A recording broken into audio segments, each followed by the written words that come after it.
Good morning everyone. Study 24 hours teaching में आप सभी का स्वागत है। बिना देर किए हम लेसन प्लान समझते हैं। दैनिक पाठ योजना, कक्षा, विषय, कालांश, दिनांक, प्रकरण, समय। विषय हमारी है सामाजिक अध्ययन। प्रकरण रहेगा न्यायपालिका की संरचना। आइए हम लेसन के बारे में अध्ययन करते हैं। सामान्यतः सभी लेसनों में जो हमारे चलते हैं, शिक्षण बिंदु, शिक्षण उद्देश्य, अपेक्षित व्यवहारगत परिवर्तन। ज्ञानात्मक, विद्यार्थी न्यायपालिका की संरचना के अंतर्गत स्वतंत्र न्यायपालिका की संरचना एवं न्यायिक व्यवस्था का प्रत्याशमन करेंगे। विद्यार्थी न्यायपालिका की संरचना के अंतर्गत स्वतंत्र न्यायपालिका की संरचना एवं न्यायिक व्यवस्था का प्रत्याभिज्ञान कर सकेंगे। सेकंड, अवबोधात्मक, विद्यार्थी न्यायपालिका की संरचना की व्याख्या कर सकेंगे। विद्यार्थी न्यायपालिका की संरचना को स्पष्ट कर सकेंगे। अवबोध में अंतर करना ही आता है। तीसरा है ज्ञान उपयोग या ज्ञानात्मक, विद्यार्थी न्यायपालिका की संरचना के विषय से प्राप्त ज्ञान का उपयोग अपने भावी जीवन में आवश्यकता अनुसार कर सकेंगे। विद्यार्थी न्यायपालिका की संरचना से संबंधित तथ्यों का निष्कर्ष निकाल सकेंगे। कौशलात्मक, कुशलता अर्जित करना, विद्यार्थी न्यायपालिका की संरचना से संबंधित तथ्यों का सारणीयन कर सकेंगे। विद्यार्थी न्यायपालिका की संरचना से संबंधित तथ्यों को चार्ट पर रेखांकित कर सकेंगे। अभिरुचि उद्देश्य, विद्यार्थी न्यायपालिका की संरचना में संबंधित घटनाओं पर विचार विमर्श करने में रुचि ले सकेंगे। विद्यार्थी न्यायपालिका की संरचना में रुचि ले सकेंगे। अभिवृत्ति उद्देश्य, विद्यार्थी न्यायपालिका की संरचना से संबंधित तथ्यों के प्रति सकारात्मक दृष्टिकोण की भावना का विकास कर सकेंगे। विद्यार्थी न्यायपालिका की संरचना से संबंधित तथ्यों के प्रति समीक्षात्मक दृष्टिकोण का दायित्व निभा सकेंगे। शिक्षण सहायक सामग्री जो सामान्यतः होती हैं, लपेट फलक, श्यामपट्ट, चौक, डस्टर, संकेतक एवं अन्य कक्षा उपयोगी। पूर्व ज्ञान, छात्र न्यायपालिका की संरचना के बारे में सामान्य जानकारी रखते हैं। प्रस्तावना प्रश्न, प्रस्तावना प्रश्न को हमें ऐसे बनाना है चार्ट। क्रम संख्या, छात्र अध्यापक क्रिया या छात्र अध्यापिका क्रिया, विद्यार्थी क्रिया। प्रस्तावना प्रश्न में हमें 4 से 5 क्वेश्चन लेने हैं। बहुत से लोगों से मिलकर क्या बनता है? समाज। समाज में भाईचारा कैसे खत्म होता है? लड़ाई झगड़े से। लड़ाई झगड़े का निपटारा कौन करता है? न्यायालय। न्यायालय सरकार के किस अंग के अंतर्गत आता है? न्यायपालिका के अंतर्गत। न्यायपालिका की संरचना के बारे में आप क्या जानते हैं? समस्यात्मक क्वेश्चन या निरुत्तर। शिक्षण उद्देश्य, बच्चों आज हम न्यायपालिका की संरचना के बारे में विस्तार पूर्वक अध्ययन करेंगे। अब हमें बच्चों से विकासात्मक क्वेश्चन करने हैं।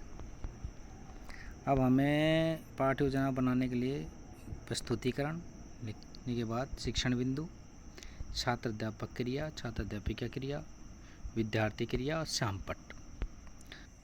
और शिक्षण बिंदु हमारे 2 से 3, अधिकतम 3 होने चाहिए। स्वतंत्र न्यायपालिका, विकासात्मक प्रश्न। विद्यार्थी क्रिया में विकासात्मक प्रश्न, देश के नियम व कानून को किस में लिखा गया है? संविधान में। ये हम श्यामपट्ट पे लिख सकते हैं।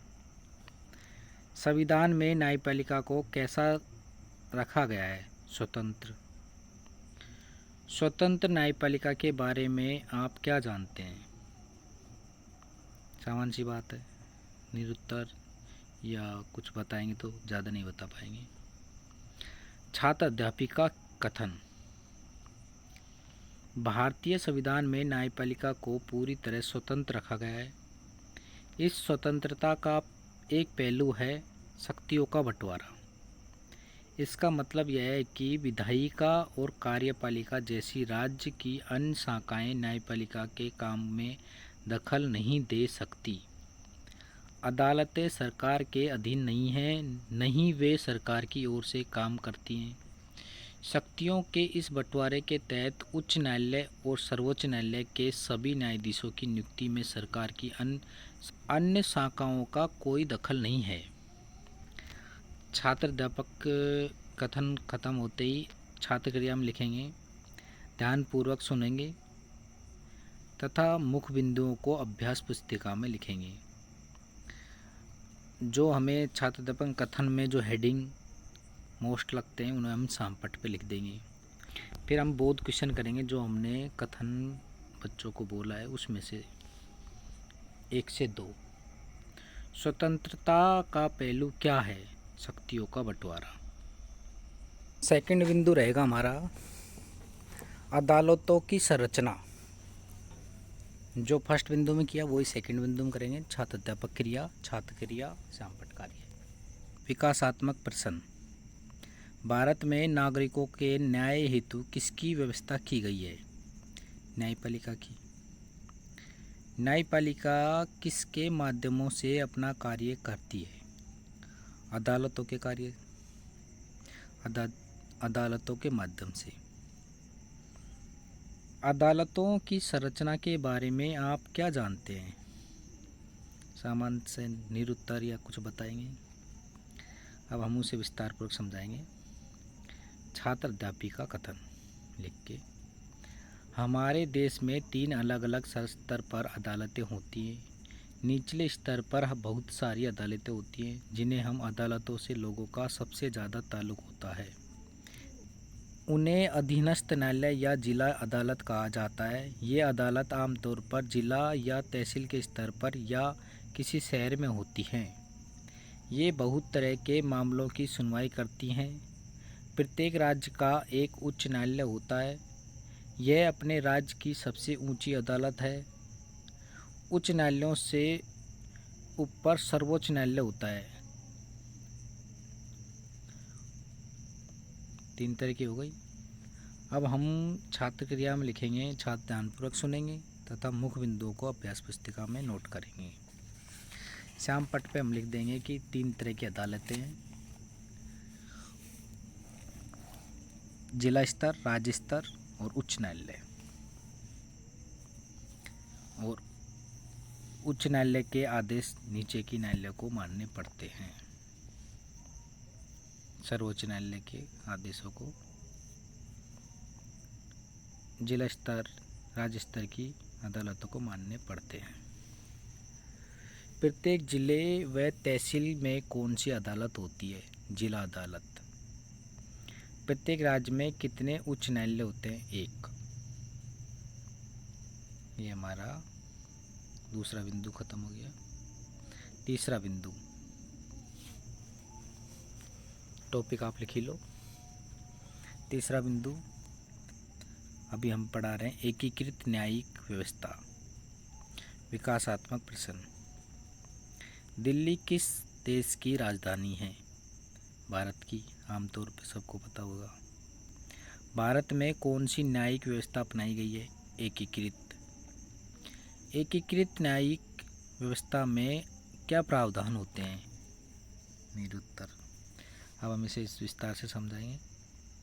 भारत में हमारे पास एकीकृत न्यायिक व्यवस्था है। इसका मतलब यह है कि ऊपरी अदालतों के फैसले नीचे की सारी अदालतों को मान्य होते हैं, जिला स्तर, राज्य स्तर की। इसी एकीकरण को समझने के लिए अपील की व्यवस्था को देखा जा सकता है। अगर किसी व्यक्ति को ऐसा लगता है कि निचली अदालत द्वारा दिया गया फैसला सही नहीं है तो वह उससे ऊपरी अदालत में अपील कर सकता है। बोध प्रश्न। ऊपरी अदालतों के फैसले किसे मानने पड़ते हैं? निचली अदालतों को। छात्र ध्यानपूर्वक सुनेंगे।